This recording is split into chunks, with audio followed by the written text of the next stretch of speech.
Hello বন্ধুরা, welcome back to my channel Titli Ratul. তোমরা সবাই কেমন আছো? আশা করছি সবাই খুব ভালো আছো আর আমিও ভালো আছি।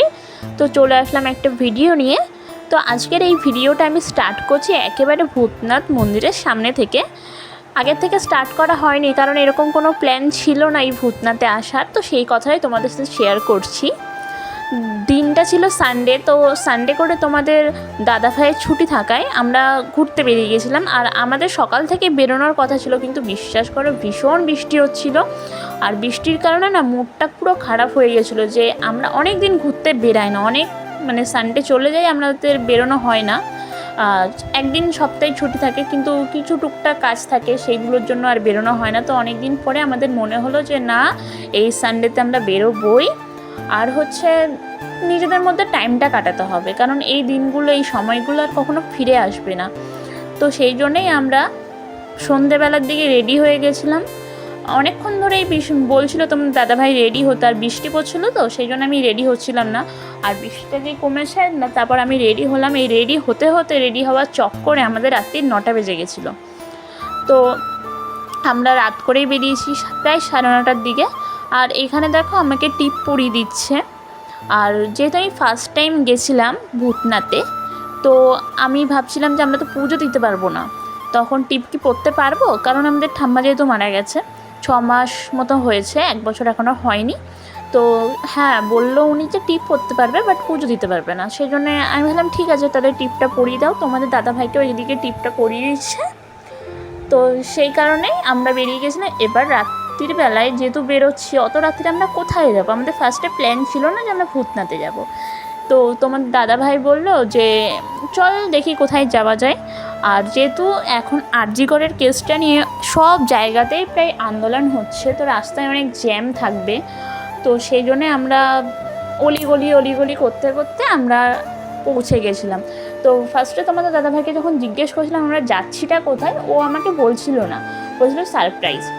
তো আমি না হালকা হালকা বুঝতে পারছিলাম, কারণ যারা বাঘ নিয়ে যাচ্ছিলো ওইদিকে, তখন আমি ভাবছিলাম যে ও কি আমাকে নিয়ে যাচ্ছে ভূতনাথে। আমি ওকে জিজ্ঞেস করেছিলাম, ও বললো না না, ভূতনাথটা এদিকে না। তো আমার হালকা হালকা ডাউট হচ্ছিল। তো ফাইনালি আমরা ভূতনাথেই গেছিলাম। আর আমার ভীষণই ভালো লাগছিলো, যেহেতু ফার্স্ট টাইম গেছিলাম। আমার অনেক দিন আগের থেকে যাওয়ার ইচ্ছে ছিল। আর তোমাদের দাদাভাই এর আগে অনেকবার গেছে, বিয়ের আগেও গেছে আর বিয়ের পরে মনে একবারও যায়নি, কিন্তু বিয়ের আগে গেছিলো অনেকবার। তো আমি বলেছিলাম নিয়ে যেতে, তখন বলছিল যে না, আমরা যেহেতু পুজো দিতে পারবো না সেজন্য যাওয়া হবে না। তো যাই হোক, আজকে ফাইনালি গেলাম। আর এখানে দেখো একটা ভাসান হচ্ছে, মা মনসা, মা শীতলা আর মা কালী একটা বাড়ির থেকে এসেছিলো, তো সেই ভাসানটাই হচ্ছিলো। আমরা দাঁড়িয়ে দাঁড়িয়ে একটু দেখছিলাম, ভিডিও করছিলাম।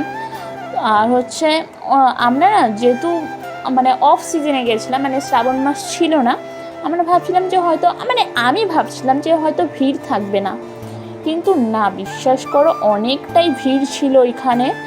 আর ওখানে তো সারাক্ষণ পুলিশ থাকে, আমি সেটা জানতামও না। তো অনেক ভিড় ছিল। আর আমরা এবার সব কিছু পুজো তো দিতে পারিনি, আমরা জাস্ট ওই জায়গাটা ঘুরে। আর তোমাদের দাদাভাইয়ের জন্য একটা ব্রেসলেট কেনা হয়েছিল তো মহাকালের, তো সেই ব্রেসলেটটা কেনার পরে আমরা তো দাদাভাই বলছিল কিছু খাওয়ার জন্য, তো আমি ওখানে কিছু খাইনি, অত রাত্রে কী ওইখান থেকে কিনবো। তো আমরা আসার পথে একটা ক্যাচাল হচ্ছিলো, তো সেখানে একটু দাঁড়িয়েছিলাম। তো ফাইনালি আমরা চলে আসলাম দাদা বৌদির সামনে।